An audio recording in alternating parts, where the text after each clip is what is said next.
2026 সালের এসএসসি শিক্ষার্থী বন্ধুরা, তোমরা যারা 2026 সালে এসএসসি পরীক্ষা দেবা, দেখো আমি তোমাদের শিক্ষা বোর্ডের ওয়েবসাইটে আছে, এখানে এসএসসি কর্নার আছে, সকল ধরনের আপডেট তোমরা এখানে পেয়ে যাবা। দেখো শেষ মুহূর্তে তোমাদের যে আপডেটটি এসেছে সেটি হলো তোমাদের আসলে এমসিকিউতে 10 পেলে পাস, কিন্তু এবছরে গ্রেস মার্কস আছে, গ্রেস মার্কস থেকে 8 পেলে পাস করবা, বাকি 2 মার্কস। এবং অন্য শিক্ষামন্ত্রী এটি লাস্ট আপডেটে বলেছে যে কিছু মার্কস দিতে হবে। আর তোমরা যে গণিতগুলো করবা, মানে অঙ্কগুলো করবা সৃজনশীল, সেক্ষেত্রেও তোমার যদি শেষের দিকে ভুল হয় তাহলে মার্কস পুরোটা কাটবে না, অর্থাৎ যেটুকু সঠিক হবে তার জন্যই মার্কস, সেটুকুর জন্য মার্কস দিতে বাধ্য। এর আগে বলছিল তুমি যে 5টা সৃজনশীল আর 10টা তোমরা শর্ট প্রশ্ন লিখবা, সেটা মিলে 23 পাওয়ার কথা বলছিল। এখন 20 পেলেও যদি শিক্ষক চায় গ্রেস মার্কস দিয়া 3 দিয়া সে পাস করাই দিতে পারবে তোমাকে, এটি বলেছে। এখন দেখো তোমরা আসলে এবছরে তোমাদের 25টা টাইপের সৃজনশীল আর 212টা টাইপের এমসিকিউ দিয়ে, সেটা আমরা তোমাদের জন্য কালেক্ট করে সুন্দর সাজিয়ে দিয়েছি সমাধান সহ। দেখো এখানে ঢাকা বোর্ড থেকে শুরু করে ময়মনসিংহ বোর্ড ও মাদ্রাসা বোর্ড সকল বোর্ডই আছে। এখন এই যে 212টা টাইপ তারা সিলেক্ট করেছে প্রথমে শিক্ষা বোর্ড, সেখান থেকে তোমার বোর্ডে 30টা এমসিকিউ আসছে এবং আবার 8 থেকে এগুলো নিয়ে তারা প্রশ্ন করেছে। এখন আমরা সেটা তাদের কাছ থেকে কালেক্ট করে তোমাদের জন্য সুন্দর করে সাজিয়ে দিয়েছি। তোমরা যদি এটি পেতে চাও কিভাবে পাবা আমি বিস্তারিত বলে দিচ্ছি, আমাদের সাথে যোগাযোগ করলে সেটি পাবা। তুমি এই 212টা টাইপ যদি পড়ে যাও তোমার নিশ্চিত এখান থেকে 30টা 100% কমন থাকবে। আসসালামু আলাইকুম, 2026 সালের এসএসসি শিক্ষার্থী বন্ধুরা, তোমাদের পরীক্ষা হবে শর্ট সিলেবাসে, কিন্তু এবারে কিন্তু পরীক্ষা খুবই কঠিন হবে, যার কারণে বিশেষ করে গণিতে ফেল করে বেশি স্টুডেন্টরা। কিন্তু তুমি যদি এই ভিডিওটা একটু মনোযোগ সহকারে দেখো, তুমি যদি এসএসসি 2026 হয়ে থাকো, তাহলে তোমার কাছে গণিত হয়ে যাবে একদম পানি, কারণ তুমি এটা হবে তোমার জীবনের সেরা একটি সাজেশন এবং সেরা ভিডিও। দেখো কেন সেরা হবে সেটা এই ভিডিওটা একটু দেখেই তুমি বুঝতে পারবা। দেখো আমাদের গণিতের টাইপ ভিত্তিক আমরা সাজিয়েছি আমাদের সাজেশনটা, এই মাত্র 3টে তুমি যদি অঙ্ক করো কনংয়ের জন্য, তোমার আর এই অধ্যায়ের করা লাগবে না। এই 11 নম্বর অধ্যায়ে কিন্তু তোমাদের একটা বা 2টা প্রশ্ন 100% থাকবেই।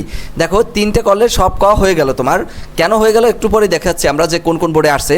আবার এখানে একটু ভালো করে লক্ষ্য করো, দেখো তোমাকে যদি আমি বলি মাত্র এই 2টা অঙ্ক তুমি যদি করো তাহলে এই অধ্যায়ের সব অঙ্ক তুমি পারবা, কিন্তু এটাও তুমি প্রথমে বিশ্বাস করবে না, কিন্তু এটা সত্য, আমরা দেখে আসিছ।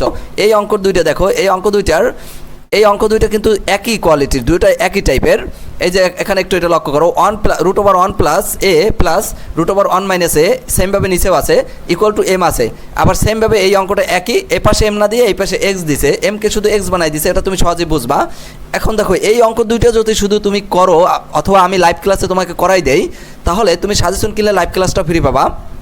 তাহলে তুমি যেসব অঙ্ক পারবা সেটা একটু দেখাই তোমাকে। দেখো ওই অঙ্ক দুইটা এখন দেখে চিনতে পারতেছো, এই দেখো বিভিন্ন বোর্ডে বারবার কিন্তু এই অঙ্ক দুইটা আসছে, এইটা এবং এই হলো Dhaka board, Comilla board, Barisal board. এই যে দেখো ওই অঙ্ক দুইটা দিয়েই কিন্তু বারবার আসছে বিভিন্ন বোর্ডে, Dhaka board, Comilla board, Barisal board, Sylhet board, Dinajpur board, Comilla board এবং রাজশাহী বোর্ড, বিভিন্ন বোর্ডে আরও অধিক আছে। সামনে অতগুলো না দেখালাম কারণ এক ভিডিওতে সব কিছু বলা সম্ভব না, সব কোল অধ্যায় এভাবে সাজানো আছে। এখন বলতে পারো তাহলে এমসিকিউটা কীভাবে পারবো। দেখো প্রত্যেকটা অধ্যায়ে যদি তুমি শুধু এইরকম টাইপ ভিত্তিক করো তাহলে সহজেই কিন্তু তুমি গণিতটা আয়ত্তে নিতে পারবে, কিন্তু তোমার টেস্ট পেপার এবং অন্যান্য গাইডে অনেক অঙ্ক, সেগুলো তোমার করা সম্ভব না। দেখো আমরা এমসিকিউটা এভাবে টাইপ ভিত্তিক সাজিয়েছি।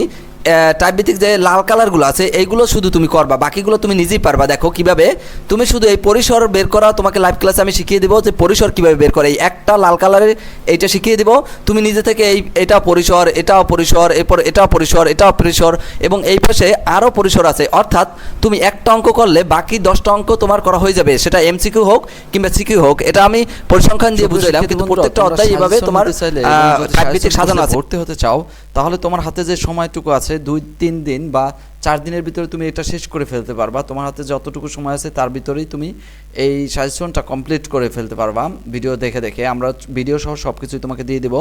এখানে যে হোয়াটসঅ্যাপে দেখানো যে নাম্বার, এই হোয়াটসঅ্যাপের নাম্বারটিতে তোমরা অবশ্যই যদি SMS করো তাহলে তোমরা পেয়ে যাবা। স্ক্রিনে দেখানো নাম্বারটিতে হোয়াটসঅ্যাপ আছে, আমাদের হোয়াটসঅ্যাপে মেসেজ দাও আমাদের।